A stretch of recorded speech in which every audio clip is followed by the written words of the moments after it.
अगर आप भी प्लान कर रहे हैं अपने घर में एक नया क्रॉकरी यूनिट या पूजा यूनिट बनवाने का तो ये वीडियो ज़रूर देखिएगा। नमस्ते दोस्तों, मैं प्रियंका रतूरी आप सबका इस वीडियो में स्वागत करती हूँ और आज मैं आपके साथ शेयर करने वाली हूँ अपनी जो नई क्रॉकरी यूनिट कम पूजा यूनिट जो हमने बनवाया है उसके सारे डिटेल्स। इसको एग्जैक्टली हमने कहाँ पर बनवाया है, इसमें पूजा यूनिट के लिए कितना स्पेस दिया है और क्रॉकरी के लिए कितना स्पेस दिया है, इसमें जो मटेरियल यूज़ हुआ है वो मैंने कहाँ से प्रोक्योर किया है। साथ ही साथ मैं आज आपके साथ इसमें सारी क्रॉकरी प्लेसमेंट भी करूंगी जिससे कि आपको ये समझ में आ सके कि इसमें जो स्पेस हमने लिया है वो कितना यूटिलिटी का है। उस स्पेस में आप क्रॉकरी को कैसे प्लेस कर सकते हैं, किस साइज़ की क्रॉकरी उसमें आ सकती है और सबसे इम्पॉर्टेंट कि इसको बनाने में कितना खर्चा आया। तो चलिए शुरू करते हैं ये वीडियो।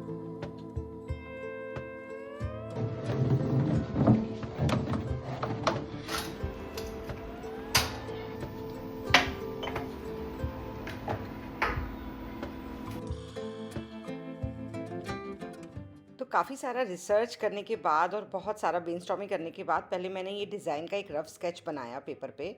उसके बाद मेजरमेंट्स के अकॉर्डिंग हमने ये पूरे डिज़ाइन को डिवाइड किया डिफरेंट पार्ट्स में। इसका जो टोटल लेंथ है वो लगभग 6 फीट का है और जो टोटल विड्थ है वो 6 फीट से थोड़ी ज़्यादा है, लगभग 78 इंचेस है। इसका जो डेप्थ है, जो मैक्सिमम डेप्थ है वो 20 इंचेस है। दैट मीन्स कि अगर हम साइड से देखेंगे तो ये जो टोटल आपको चौड़ाई दिख रही है ये 20 इंचेस है। On the basis of these measurements हमने यूनिट को 3 पार्ट्स में डिवाइड किया: puja unit, main crockery shelf and 1 tall unit.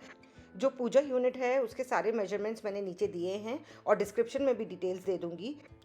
Puja unit का जो टोटल विड्थ जैसे मैंने आपको बताया 24 इंचेस है, पर इसकी जो लेंथ है वो हमने थोड़ी ज़्यादा रखी है, वो 44 इंचेस की है, जिससे कि खड़े होकर पूजा करने में आसानी हो। इसके ऊपर एक स्टेपर लगाया है जो अलग से लगाया गया है, जिसकी नीचे वाली विड्थ 3 इंचेस है और ऊपर 4 इंचेस विड्थ है। ये अलग से लगाया गया है, ये आप देखेंगे आगे। और उसी के नीचे पूजा के लिए स्टोरेज भी है। चलिए अब आते हैं क्रॉकरी यूनिट की तरफ। तो ओपन स्पेस के ऊपर एक ग्लास कैबिनेट दिया गया है, बीच में ओपन स्पेस है और उसके नीचे 2 स्टोरेज हैं और उसके ऊपर 2 ड्रॉर्स हैं। ये जो डिस्प्ले कैबिनेट है ये क्रॉकरी के लिए है, जिसमें ग्लास डोर्स हैं, बीच में ओपन स्पेस है, फिर 2 ड्रॉर्स हैं और फिर क्रॉकरी के लिए एक स्टोरेज यूनिट है नीचे, जिसमें front open simple door design है। उसके बाद जो टॉल यूनिट है उसमें ऊपर जो खाली स्पेस है वो मॉडेम के लिए है और rest of the unit is a tall display unit for the crockery. इन सभी के डिटेल मेजरमेंट्स मैं आपको डिस्क्रिप्शन में दे दूंगी, आप वहाँ से जाकर भी मेजरमेंट्स को देख सकते हैं और अकॉर्डिंगली अपने घर के लिए प्लान कर सकते हैं। अब मैं आपको इसकी पोजीशनिंग बताती हूँ। इसका जो पोजीशनिंग है वो हमारे किचन के एकदम ऑपोजिट है, तो किचन से निकलते ही सामने ही ये यूनिट पड़ता है और वास्तु के अकॉर्डिंग भी ये हमारे लिए परफेक्ट लोकेशन है। चलिए अब मैं बताती हूँ कि इसमें मैंने किस तरह के मटेरियल्स यूज़ किए हैं। तो सबसे पहले हम देखते हैं ये लैमिनेट। ये जो लैमिनेट है ये मरीनो कंपनी का है और ये मैट फिनिश में टील ग्रीन लैमिनेट है। बट इसको सिलेक्ट करने के पहले मैंने सबसे पहले ये प्रिंटेड लैमिनेट पसंद किया था। तो आपको बता दूँ ये कोई वॉलपेपर नहीं है, ये भी मरीनो का लैमिनेट है जो एक नया एडिशन आया है अभी। तो इसको मैंने सभी बैकग्राउंड्स में ये प्रिंटेड वाला लैमिनेट रखा है और इसी को कॉम्प्लीमेंट करते हुए मैंने ये टील ग्रीन प्लेन लैमिनेट लिया जो फोरग्राउंड में आता है। तो इस तरह से इसका कॉम्बिनेशन बनाया है। और बैकग्राउंड में आप डिफरेंट तरह के प्रिंटेड लैमिनेट्स ले सकते हैं, मार्केट में बहुत सारी वैरायटी आजकल अवेलेबल है। तो मुझे वो पसंद आया था, इसीलिए मैंने ये टोटल थीम पसंद की। So there is lot of variety available और उसको कॉम्प्लीमेंट करते हुए आप प्लेन लैमिनेट्स भी ले सकते हैं साथ में। चलिए अब देखते हैं इसका प्रोफाइल डोर। ये जो प्रोफाइल डोर्स हैं मैंने ये गोल्डन प्रोफाइल डोर्स रखे हैं। बहुत सारे कलर्स के प्रोफाइल डोर्स अवेलेबल हैं और इन सब के जो भी लिंक मेरे पास हैं मैं वो सारे आपको डिस्क्रिप्शन में दे दूँगी। ये जो प्रोफाइल डोर है मैंने गोल्डन इसलिए रखा क्योंकि मेरा जो एग्जिस्टिंग कलर कॉम्बिनेशन है वो गोल्डन है। पहले से जो प्रोफाइल डोर्स हैं वो भी गोल्डन थे, इसलिए मैंने गोल्डन प्रोफाइल यूज़ किया है। अब इस पे जो ग्लास है वो फ्रॉस्टेड ग्लास है। आप चाहें तो सी थ्रू प्लेन ग्लास भी डोर्स में लगा सकते हैं। फ्रॉस्टेड ग्लास में भी कई तरह की डिज़ाइंस अवेलेबल हैं, तो उस डिज़ाइन में से भी आप चूज़ करके फ्रॉस्टेड ग्लास यूज़ कर सकते हैं। तो ये जो टॉल यूनिट है डिस्प्ले यूनिट, इस पर हमने फ्रॉस्टेड ग्लास डोर लगाया है और ऊपर जो डिस्प्ले यूनिट है उसमें भी फ्रॉस्टेड ग्लास डोर्स लगाए हैं। अब मैं आपको दिखाना चाहती हूँ ये एक स्पेशल फीचर जो मैंने करवाया है, वो है ये वुडन बीडिंग। ये जो वुडन बीडिंग है ये मैंने एक पतली वाली जो बीड है ये पूरे ही फ्रेम वर्क पे लगवाया है। जितना भी डोर्स का और पूरी यूनिट का जो फ्रेम है उस पर ये पतला बीडिंग है, पर जो टॉप फ्रेमिंग है उस पर ब्रॉड बीडिंग लगवाया है। इसमें भी बहुत सारे डिज़ाइंस मार्केट में अवेलेबल हैं, बट मुझे प्लेन सिंपल ही चाहिए था, बस विड्थ में थोड़ा ज़्यादा चाहिए था, तो ये पूरे फ्रेम पे लगाया है। बाकी पतला बीडिंग पूरे बाकी यूनिट पे लगाया है, और वो भी इसलिए किया है क्योंकि मेरे घर में वुड का बहुत काम है। ऊपर वाला जो स्टोरेज यूनिट है उसमें भी वही कलर का वुड है, और किचन में भी वुडन कैबिनेट्स हैं, तो उससे मैच करते हुए वुडन बीडिंग का फ्रेमिंग करवाया है। अब देखते हैं कि इसकी कंस्ट्रक्शन की प्रोसेस क्या रही और इसमें कितना टाइम लगा। तो सबसे पहले हमारा जो मैंने रफ़ स्केच बनाया था वो मैंने कारपेंटर भैया के साथ डिस्कस किया, और सारा डिज़ाइन मेजरमेंट्स के बाद उनको बताने के बाद उन्होंने अपने घर पर ही इसके सारे पीसेस को बनाया और फिर हमारे यहाँ लाकर इसको असेंबल किया। तो उनको ये पूरी यूनिट बनाने में लगभग 6 से 7 दिन लगे, और हमारे घर पर असेंबल करने में उनको 1 डे लगा पूरा। तो वो सुबह ही आ गए थे, और इस तरह की जो सारी चीज़ें थी, जैसे ये जो हमने एक्रिलिक का पूजा यूनिट के लिए जो डिज़ाइन बनवाया था, ये लगाना, ये स्टेपर जो मैंने आपको बताया था इसको फिक्स करना, सारे जो डोर्स थे उनको फिक्स करना, वुडन बीडिंग लगाना, और फिर उस पर पॉलिशिंग, इन सब में लगभग 1.5 दिन और लगा। तो इन टोटल लगभग 8 से 9 दिन में ये यूनिट बनकर तैयार हो गई थी। प्रोफाइल डोर्स वगैरह सब कुछ भैया ने पहले ही बना लिया था, बस यहाँ पर आकर फिट किया है। चलिए अब देखते हैं लाइट फिटिंग्स एंड कोई एडिशनल फीचर्स जो इसमें हैं। तो लाइट फिटिंग्स के लिए ये जो बोर्ड है ये पहले से ही था, और ये एम्बियंस लाइट यहाँ पर पहले से ही थी। तो इसके लिए जो स्विच है वो एज इट इज़ हमने रखा, और बाकी सारी फिटिंग जिस दिन असेंबली हो रही थी इस यूनिट की, उसी दिन मैंने इलेक्ट्रीशियन भैया को भी बुला के सारी फिटिंग्स इंटरनली करवा ली हैं। तो जितनी भी लाइट्स मुझे चाहिए थी वो मैंने पहले ही डिसाइड कर लिया था, और उसी के अकॉर्डिंग हमने सारी फिटिंग्स करवाई हैं, जिससे कि कोई भी वायर बाहर ना रहे। आप एम्बियंस लाइट में भी देख सकते हैं कि लॉबी में काफ़ी अच्छी लाइट इसकी वजह से आ रही है, पर मैंने यूनिट में भी एडिशनल लाइट्स करवाई हैं। ये जो सेकंड वाला स्विच है ये मैं आपको बताऊंगी किसके लिए है, फ़िलहाल इससे कुछ नहीं जलेगा। जो थर्ड वाला स्विच है इससे जलती है हमारी पूजा यूनिट की जो बैकड्रॉप में लाइट है। ये एक एलईडी प्रोफाइल लाइटिंग है जो पीछे लगवाई गई है, और इसके आगे ये एक्रिलिक का जो शेप हमने कटवा के लगवाया है, डिज़ाइन ये लगा है मंदिर का, तो इसके पीछे वो एलईडी लाइट है। इसके अलावा अभी यूनिट में कोई भी पूजा यूनिट में लाइट नहीं है। तो मैं आपको बताती हूँ कि ये जो सेकंड वाला बटन जो मैंने आपको बताया, इसके ये रखा है मैंने शैंडलियर के लिए, और यहाँ पे ऑलरेडी मैंने फिटिंग करवा दी है, लेकिन शैंडलियर अभी मेरी पसंद का नहीं मिला है। तो जब भी मिलेगा तो मैं यहाँ पे एक छोटा सा शैंडलियर लगाऊंगी, उसके लिए मैंने वो सेकंड स्विच रखा है। चलिए अब नेक्स्ट स्लाइड देखते हैं। तो ये जो नेक्स्ट वाला स्विच है ये 3 जगह को लिट करता है, अपर कैबिनेट, मॉडर्न कैबिनेट एंड नीचे वाला लाइट। मैं अभी आपको दिखाती हूँ। तो जो अपर वाला डिस्प्ले कैबिनेट है इसके अंदर मैंने 2 स्पॉटलाइट्स लगवाई हैं, और क्योंकि बीच में ग्लास का डिवीजन है तो वो स्पॉटलाइट से पूरी लाइट नीचे वाले शेल्फ में भी आ रही है, तो ये काफ़ी थी इसके लिए। तो यहाँ पर 2 स्पॉटलाइट है। जो नीचे वाला ओपन स्पेस है इसमें मैंने प्रोफाइल लाइटिंग की फिटिंग करवाई है, जो कि बहुत ही अच्छी वार्म लाइट है, इससे बहुत अच्छा लुक आता है, और इसकी सबकी लिंक मैं आपको डिस्प्ले में दे दूँगी। और इसके बाद जो इसी वाले स्विच से जो थर्ड लाइट जलती है वो है मॉडर्न वाले शेल्फ का, उसमें भी मैंने एक छोटा सा स्पॉटलाइट लगवाया है।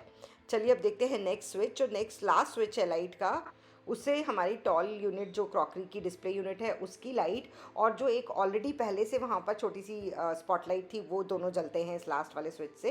तो ये जो टॉल यूनिट है इसमें भी मैंने पीछे पूरी एलईडी लाइट लगवाई है, और वो पूरी एलईडी लाइट जो पूरा शेप है उसको कवर करती है, जिसकी वजह से पूरी यूनिट में लाइट आती है। लेकिन मैंने इसमें किसी भी तरह की कोई स्पॉटलाइट नहीं लगवाई है, क्योंकि इतनी ही लाइट मुझे काफ़ी लग रही थी, और इन सारी लाइट्स का जो टोन है वो वार्म वाइट है। तो बहुत ज़्यादा ब्राइट भी नहीं है, येलो भी नहीं है, और एकदम वाइट भी नहीं है। तो आप देख सकते हैं कि ये इस तरह से है। तो आप जितनी भी लाइट ऑन करना चाहें, अगर आप सिर्फ पूजा यूनिट की लाइट ऑन रखना चाहते हैं तो वैसा कर सकते हैं, सिर्फ क्रॉकरी यूनिट की लाइट ऑन रखना चाहें तो वैसा कर सकते हैं, या फिर आप कोई भी लाइट ऑन ना रखें, सिर्फ एम्बियंस लाइट ऑन कर लें तो भी वो इस एरिया को लिट अप करने के लिए काफ़ी है। एडिशनल फीचर्स की अगर हम बात करें तो यहाँ जो डोर्स हैं इनमें किसी तरह के कोई हैंडल्स मैंने नहीं लगवाए। ये प्रोफाइल हैंडल्स हैं इनके, तो इसमें ये इस तरह से अंदर एक प्रोफाइल का ब्रैकेट लग जाता है, जिसकी वजह से हैंडल की ज़रूरत नहीं होती है, और आप बड़े ही आसानी से इन्हें खोल सकते हैं। और ये सारे ही डोर्स सॉफ्ट क्लोजिंग डोर्स हैं, तो आपको बस थोड़ा सा पुश करना है और वो ऑटोमेटिकली बंद हो जाएंगे। लेकिन ये जो ड्रॉर्स हैं इनको मैंने सॉफ्ट क्लोजिंग नहीं रखा है, क्योंकि हमारे कारपेंटर भैया ने कहा कि उसकी ज़रूरत नहीं है, और मुझे भी ज़रूरत नहीं लग रही है। और बाकी सारे जितने भी प्रोफाइल डोर्स और वुडन डोर्स हैं वो सॉफ्ट क्लोजिंग डोर्स हैं। इसके अलावा जो एक और एडिशनल फीचर है वो है ये मॉडर्न के लिए जो स्पेस मैंने अपने टॉल कैबिनेट के ऊपर बनवाया। आई am very happy with it.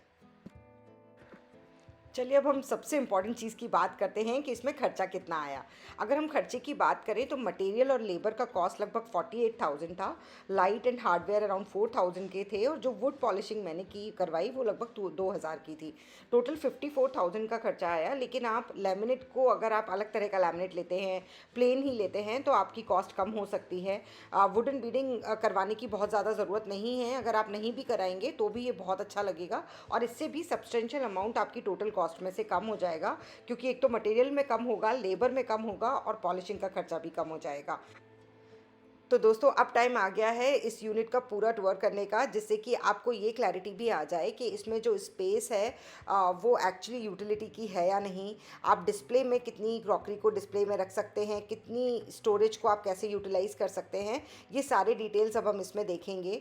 अगर आपके कोई भी सवाल हो, कोई आपके पास इन्फॉर्मेशन हो जो आप हम सबके साथ शेयर करना चाहते हैं, तो वो कमेंट सेक्शन में ज़रूर लिखिएगा। आपके सवालों से, आपके विचारों से ना सिर्फ हमारे ऑडियंस को बल्कि मुझे भी बहुत सारी इन्फॉर्मेशन मिलती है, जिससे मुझे हेल्प मिलती है आपके लिए आगे और प्रोडक्टिव वीडियोस बनाने के लिए। तो जैसा कि आप देख रहे हैं कि मैंने कोशिश तो पूरी की है कि मैं स्पेस का बेस्ट यूटिलाइजेशन कर सकूं और स्टोरेज के लिए भी स्पेस को यूज़ कर सकूं।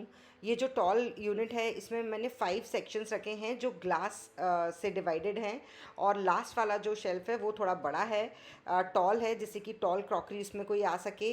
पूजा का जो स्पेस है उसके नीचे पूजा के लिए स्टोरेज रखा है, जिसमें कि सिर्फ पूजा का ही सामान आएगा।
तो दोस्तों अगर मैं अपने पर्सनल थॉट शेयर करूं आपके साथ, तो मैं बहुत खुश हूं अपनी इस यूनिट से, इसकी ओवरऑल डिज़ाइन से, और जो स्पेस हमने इसके लिए यूज़ किया, जो यूटिलाइज़ किया है, उससे आई एम वेरी हैप्पी।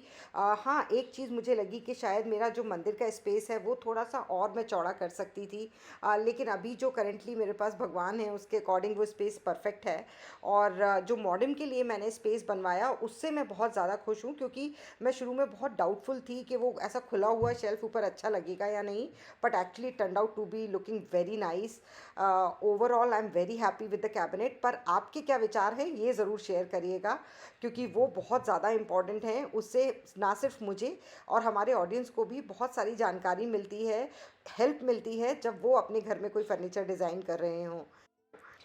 पर अगर आप मेरे चैनल पर नए हैं और फर्स्ट टाइम मेरा वीडियो देख रहे हैं तो प्लीज़ सब्सक्राइब किए बिना बिल्कुल मत जाइएगा और वो बेल आइकन बटन ज़रूर दबाइएगा, जिससे कि आपको ऐसे ही और वीडियोस के नोटिफिकेशंस मिलते रहें। अगर ये वीडियो आपको थोड़ा सा भी हेल्पफुल लगा है और अच्छा लगा है तो प्लीज़ एक लाइक ज़रूर करिएगा और इसे अपनी फैमिली एंड फ्रेंड्स के साथ ज़रूर शेयर करिएगा। Thank you so much for watching. See you soon. Bye bye.